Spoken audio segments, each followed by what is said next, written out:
Hello ಸ್ನೇಹಿತರೆ, ಕರಿಮಣಿ ಸೀರಿಯಲ್ನಲ್ಲಿ ಕರ್ಣ ಸಾಹಿತ್ಯಳ ಮದುವೆನ ಮತ್ತೆ ನಿಲ್ಲಿಸ್ತಾನ, ಅವನ ಮಾತನ್ನ ಸಾಹಿತ್ಯಳ ಮನೆಯವರು ಕೇಳ್ತಾರಾ ಅನ್ನೋದನ್ನ ನೋಡೋಣ. ಸೀರಿಯಲ್ ಅಪ್ಡೇಟ್ಗಾಗಿ ಈ ಚಾನಲನ್ನು ಸಬ್ಸ್ಕ್ರೈಬ್ ಮಾಡಿ. ಕರ್ಣನಿಗೆ ರಿಷಿಯ ಸಂಬಂಧದ ಬಗ್ಗೆ, ಅವನಿಗಿರೋ ಗರ್ಲ್ ಫ್ರೆಂಡ್ನ ಬಗ್ಗೆ ಎಲ್ಲ ಗೊತ್ತಾಗಿರುತ್ತೆ. ಅವನು ಅವನ ಗರ್ಲ್ ಫ್ರೆಂಡನ್ನು ಬಚ್ಚಿಟ್ಟಿರ್ತಾನೆ.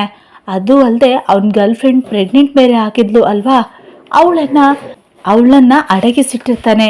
ಯಾಕಂದರೆ ಅವಳು ಸಾಹಿತ್ಯಳ ಮದುವೆ ಆಗ್ತಿರೋ ಅಲ್ಲಿಗೆ ಬಂದರೆ ಅನ್ನೋ ಭಯ ಅವನಿಗೆ. ಅದಕ್ಕೆ ಅವನು ಆ ಹುಡುಗಿನ ಅಡಗಿಸಿಟ್ಟಿರ್ತಾನೆ. ಕರ್ಣನಿಗೆ ಆ ಹುಡುಗಿ ಎಲ್ಲಿದ್ದಾಳೆ ಅಂತ ಗೊತ್ತಿರೋದಿಲ್ಲ, ಆದರೆ ಅವನಿಗೆ ವಿಷಯ ಗೊತ್ತಿರುತ್ತೆ. ಅವನ ಹತ್ರ ಯಾವುದೇ ಸಾಕ್ಷಿ ಇರೋದಿಲ್ಲ. ಅವನು ಸಾಹಿತ್ಯ ಋಷಿನ ಮದುವೆ ಆಗಬಾರ್ದು, ಅವನು ಸಾಹಿತ್ಯ ಋಷಿನ ಮದುವೆ ಆದರೆ ಅವಳ ಲೈಫೇ ಹಾಳಾಗುತ್ತೆ ಅಂತ ಯೋಚನೆ ಮಾಡಿ ಮತ್ತೆ ಸಾಹಿತ್ಯ ಮದುವೆ ಆಗ್ತಿದ್ದ ಜಾಗಕ್ಕೆ ಬರ್ತಾನೆ. ಆದರೆ ಕರ್ಣ ತಾನು ಬರೋದಕ್ಕಿಂತ ಮೊದಲು ತನ್ನ ತಮ್ಮ ಭರತ್ನನ್ನ ಅಲ್ಲಿ ಕಳಿಸಿರ್ತಾನೆ. ಸಾಹಿತ್ಯಳ ಅಜ್ಜ ಭರತ್ಗೆ ಬೈದು ವಾಪಸ್ ಕಳಿಸಿರ್ತಾರೆ.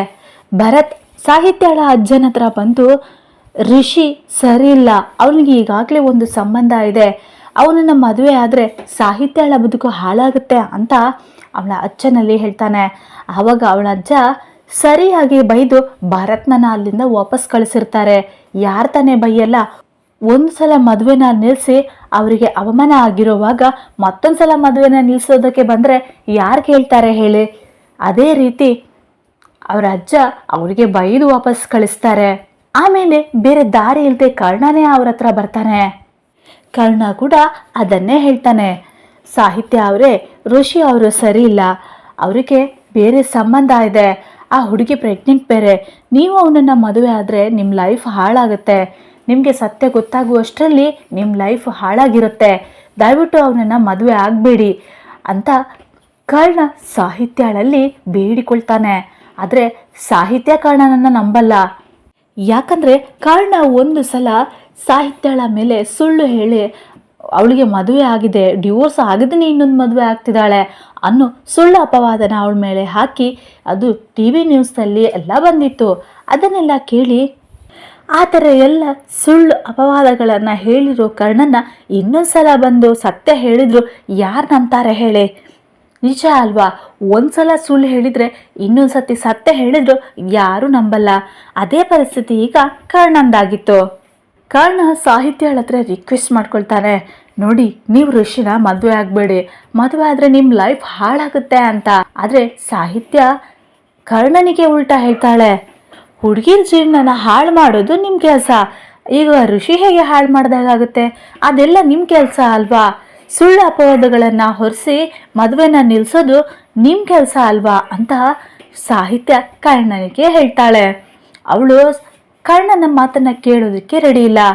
ಅದಕ್ಕೆ ಸಾಹಿತ್ಯ ತಂಗಿ ಹೇಳ್ತಾಳೆ, ಸರಿ ಆಯಿತು, ನೀವೀಗ ಋಷಿ ಬಗ್ಗೆ ಸುಳ್ಳು ಅಪವಾದವನ್ನು ಹೇಳ್ತಾ ಇದ್ದೀರಲ್ಲ, ನೀವು ಸಾಕ್ಷಿ ಇಲ್ಲದೆ ಬರೋರೇ ಇಲ್ವಲ್ಲ, ಸಾಕ್ಷಿಯಲ್ಲಿ ಸಾಕ್ಷಿನ ಕರ್ಕೊಂಡು ಬರಬೇಕಿತ್ತು ಅಂತ ಹೇಳ್ತಾಳೆ.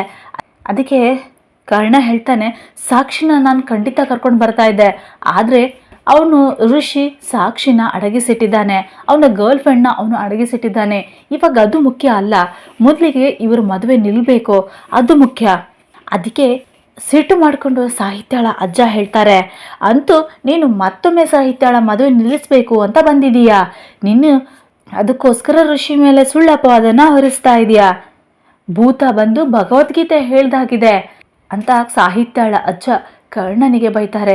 ಇಲ್ಲಿದ್ದವ್ರಿಗೆಲ್ರಿಗೂ ಸತ್ಯ ಗೊತ್ತಿದೆ ನೀನು ಎಂಥವನು ಅಂತ, ನೀನು ಸುಳ್ಳು ಬುರುಕ, ನಿನ್ನ ಮಾತನ್ನು ಇಲ್ಲಿ ನಂಬುವವರು ಯಾರೂ ಇಲ್ಲ. ಈ ಸಲ ಅಂತೂ ನಾನು ಸಾಹಿತ್ಯಳ ಮದುವೆನ ನಿಲ್ಲೋದಕ್ಕೆ ಬಿಡೋದೇ ಇಲ್ಲ, ಅದು ಯಾರು ನಿಲ್ಲಿಸೋದಕ್ಕೆ ಬರ್ತಾರೋ ನಾನು ನೋಡ್ತೇನೆ ಅಂತ ಅಜ್ಜ ಕರ್ಣನಿಗೆ ಹೇಳ್ತಾರೆ. ಕರ್ಣ ಎಷ್ಟೇ ರಿಕ್ವೆಸ್ಟ್ ಮಾಡಿಕೊಂಡ್ರು ಅವ್ರ ಅಜ್ಜ ಅವನ ಮಾತನ್ನು ಕೇಳೋದಿಲ್ಲ. ಮತ್ತು ಸಾಹಿತ್ಯ ಕೂಡ ಕರ್ಣನ ಮಾತನ್ನು ಕೇಳಲ್ಲ. ನೋಡೋಣ ಮುಂದೆ ಸಾಹಿತ್ಯ ಋಷಿಯನ್ನು ಮದುವೆ ಆಗ್ತಾಳಾ ಇಲ್ಲ ಕರ್ಣನ ಮಾತನ್ನು ಕೇಳ್ತಾಳಾ ಅಂತ. ಈ ವಿಡಿಯೋನ ನೋಡಿರೋದಕ್ಕಾಗಿ ಧನ್ಯವಾದಗಳು.